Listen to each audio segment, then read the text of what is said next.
ఆ నీళ్లు కూడా ఎలాంటి నీళ్లు వస్తాయో తెలియదు. Sir, Amaravati is one by one, fast, only one or two. Sir, if you think a bit and if you have realized or not, Amaravati is a greenfield city.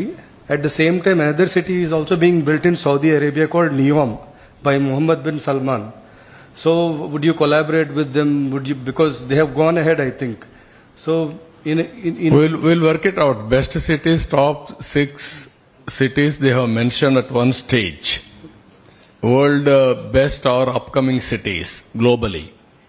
One among them is this I had to go through, and if necessary, best cities, upcoming cities will have a tie-up. I think these are two cities which are being built from the scratch actually right now in the world. Yeah, I will go through that.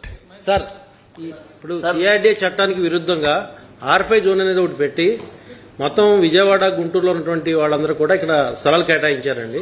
ప్రస్తుతం సుప్రీంకోర్టులో state government petition వేయడం జరిగింది.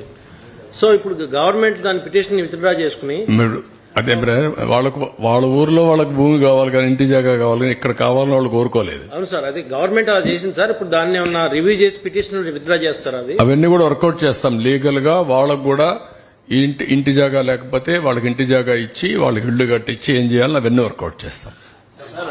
నేను ఎప్పుడు కూడా positive గా ఆలోచిస్తాను, not negative. నేను ఎప్పుడు కన్స్ట్రక్టివ్ గా ఆలోచిస్తాను, నాట్ డెస్ట్రక్టివ్. వాళ్ళు కూడా ఇక్కడికి ఇచ్చిన వాళ్ళు కూడా నష్టం ఉంటే వాళ్ళకి ఇచ్చిన వాళ్ళు జనైన్ అయితే అక్కడనే ఇంటి జాగా ఇచ్చి ఇల్లు కట్టించి వాళ్ళు సెటిల్ చేస్తాం.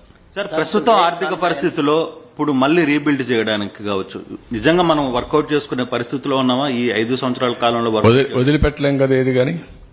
లేకుంటే నాకెందుకు ఓట్లు వేశారు? ఎందుకు వాళ్ళకి 11 వేసి నాకు 164 సీట్లు మాకెందుకు వేశారు? మా కూటమికి నమ్మకమే కదా. నమ్మకాన్ని నిలబెట్టుకోవాలి కదా.